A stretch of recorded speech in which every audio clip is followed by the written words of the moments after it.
Viewers, যখনই YouTube চ্যানেলে 4000 ঘন্টা ওয়াচ টাইম এবং 1000 সাবস্ক্রাইব যখন আপনাদের হয়ে যায়, তখন আপনারা মনে মনে ভাবেন যে আমাদের চ্যানেলটি মনিটাইজেশন কখন হবে, বা মনিটাইজেশন যখন আপনার চ্যানেলে হয়ে যায় তখন আর একটা টেনশন এসে মাথায় দাঁড়ায়, সেটা হচ্ছে যে গুগল অ্যাডসেন্সের চিঠিটা কখন আসবে এবং এই চিঠিটা আসার পরে আমি পিনটা কীভাবে সেট করব, বা হচ্ছে আমি আমার অ্যাডসেন্সের মধ্যে আমি কোন ব্যাঙ্ক অ্যাকাউন্ট অ্যাড করব, বা হচ্ছে আমার গুগলের অ্যাডসেন্সের চিঠি আসার আগে বা আমার কত ডলার অ্যাডসেন্সে হলে আমার চিঠিটা সেন্ড হবে, বা আমি গুগল অ্যাডসেন্সের মধ্যে কিভাবে ঠিকানাটা বা কিভাবে আমার অ্যাড্রেসটা দিলে চিঠিটা ঠিকঠাক মতো পৌঁছবে।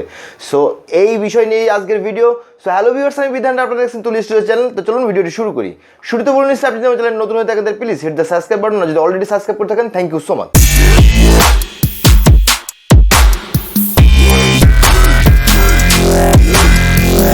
Alright, welcome back. তো ফার্স্ট অফ অল হচ্ছে আমাদের চ্যানেলে যখন মনিটাইজেশন হয়, মনিটাইজেশন হওয়ার পরে আমাদের অ্যাডসেন্সের মধ্যে কিন্তু দেখবেন আপনি প্রতি মাসের 11 তারিখের, প্রতি মাসের 11 তারিখে আপনি বিকাল 5টা বা 6টা 7টার পরে যদি আপনি আপনার অ্যাডসেন্স চেক করেন, তাহলে দেখবেন আপনার প্রিভিয়াস মান্থের যে ইনকাম, সেই ইনকামটা আপনার অ্যাডসেন্সের মধ্যে অ্যাড হয়ে গিয়েছে। তো এইভাবে করে আপনারা অনেকেই ভাবেন যে আমার তো $9 হয়ে গেল বা $10 হয়ে গেল, এখনও আমার অ্যাডসেন্সের মধ্যে বা আমার অ্যাডসেন্সের চিঠি কেন আসে না।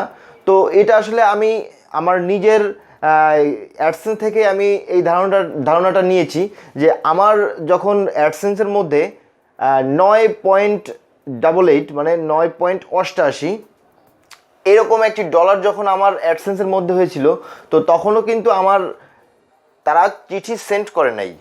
যদি তারা এই লেটার গুগল যে চিঠি, এই চিঠি যদি তারা সেন্ড করলে কিন্তু আপনি আপনার অ্যাডসেন্স লগ ইন করলে আপনি কিন্তু সেখানে বুঝতে পারবেন। আপনার যখনই আপনি অ্যাডসেন্স লগ ইন করবেন, তো ফার্স্ট হোমেই আপনাকে দেখাই দেবে যে সেখানে আপনাকে পিন ভেরিফিকেশন করতে হবে বা পিন সেখানে সেট করতে হবে। তারপর হচ্ছে একদম উপরের দিকে একটা পপ আপ মেসেজ আসবে, যে সেখানেও আপনাকে তারা বলবে যে আপনার চিঠিটা সেন্ড করা হয়েছে। তো আপনি চিঠিটা হাতে পাওয়ার পরে আপনার চিঠির মধ্যে যে পিনকোডটি থাকবে, সেই পিনকোডটি আপনি সেট করে দিলে তাহলে আপনার অ্যাড্রেসটি ভেরিফাইড হয়ে যাবে। তো আপনারা খেয়াল রাখবেন যে আপনার যদি কখনো 9.99 মানে 9.99 এরকম যদি ডলার থাকে, তাহলেও কিন্তু আপনার চিঠি আসবে না।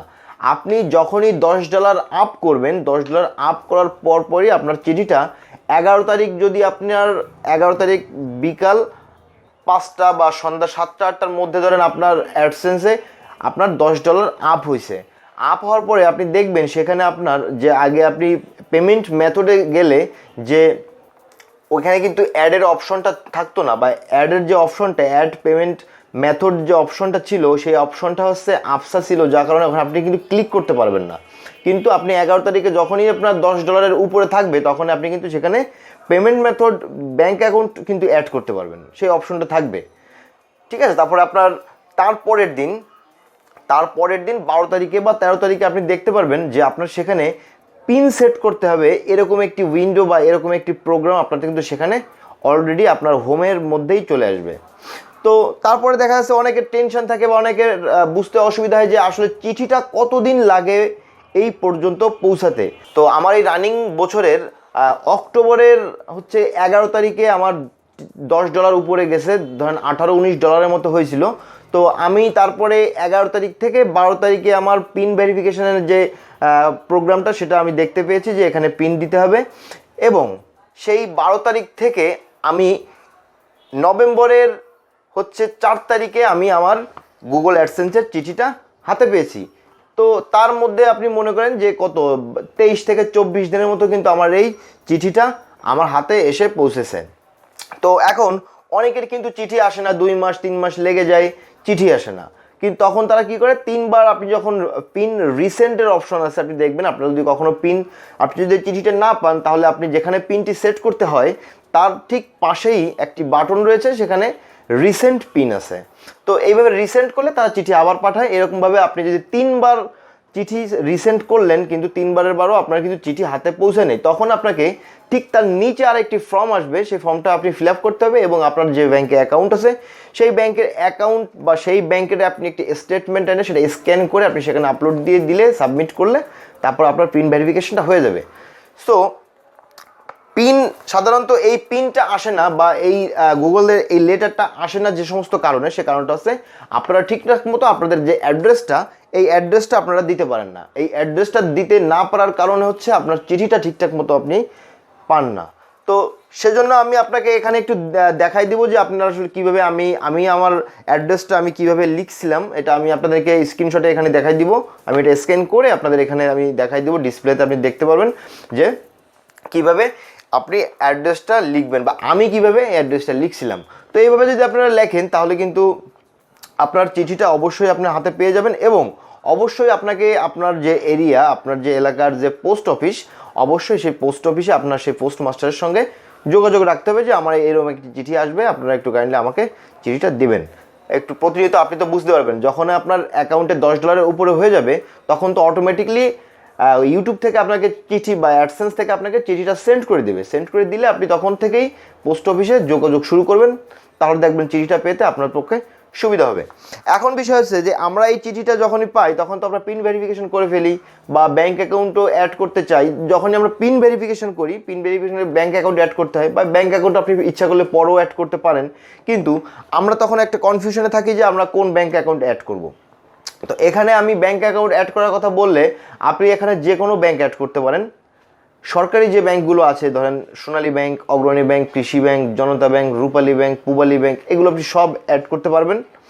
কিন্তু এই ব্যাঙ্কগুলোর আপনারা একটু খেয়াল করবেন বা একটু ব্যাংক থেকে জেনে নেবেন যে সেই ব্যাংকের সোয়াইপ কোড আছে কিনা। যদি সেই ব্যাংকের সোয়াইপ কোড থাকে তাহলে আপনি সেই ব্যাংকের অ্যাকাউন্ট নাম্বার যদি আপনি সেখানে দেন তাহলেই আপনার টাকাটা ডলার তারা পাঠাবে, টাকাটা মানে ডলার থেকে টাকায় কনভার্ট হয়ে আপনার অ্যাকাউন্টে ঢুকবে।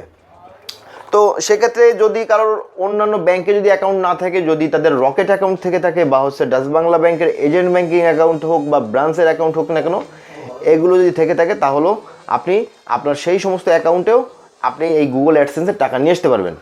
তো ডাচ বাংলার যে বিষয়টা হয়, অনেকের কাছে প্রশ্ন থাকে যে ডাচ বাংলা ব্যাংকের অ্যাকাউন্ট যদি ইউটিউবে বা গুগল অ্যাডসেন্সে অ্যাড থাকে তাহলে সে টাকাটা ঢুকতে একটু দেরি হয়। হ্যাঁ, ডাচ বাংলার অ্যাকাউন্টে টাকা একটু আসতে দেরি হয়, কারণ হচ্ছে অন্য যে ব্যাঙ্কগুলো থাকে সেই ব্যাঙ্কগুলোতে ম্যাক্সিমাম বাংলাদেশে যত ইউটিউবে কাজ করে বা হচ্ছে অ্যাডসেন্সের সাথে জড়িত, অ্যাডসেন্সে যারা কাজ করে তাদের পেমেন্টটা বেশিরভাগ মানুষই হচ্ছে ডাচ বাংলা ব্যাংক দিয়ে থাকে। এই জন্য হচ্ছে ডাচ বাংলা ব্যাংকে একটু প্রেশারটা বেশি হয়ে যাওয়ার জন্য হচ্ছে তারা টাকাটা আপনাকে পেমেন্ট দিতে একটু সময় নেয়। সেখানে অন্য ব্যাংকের চাপ কম থাকে, প্রেশার কম থাকে বা গ্রাহক কম থাকে, সেই কারণে ওরা একটু আগে হচ্ছে আপনাকে ব্যাংকের পেমেন্টটা দিয়ে দেয়। তো এই ছিল মোটামুটি খুঁটিনাটি বিষয়। আশা করি ভিডিওটি আপনার ভালো লেগেছে। যদি ভিডিওটি ভালো লাগে তাহলে অবশ্যই চ্যানেলটি সাবস্ক্রাইব করবেন, বন্ধুদের সাথে প্রচুর পরিমাণে ভিডিওটি শেয়ার করবেন, লাইক করবেন অবশ্যই। আর দেখা হবে নেক্সট ভিডিওতে। সে পর্যন্ত সবাই ভালো থাকবেন, সুস্থ থাকবেন। Thank you.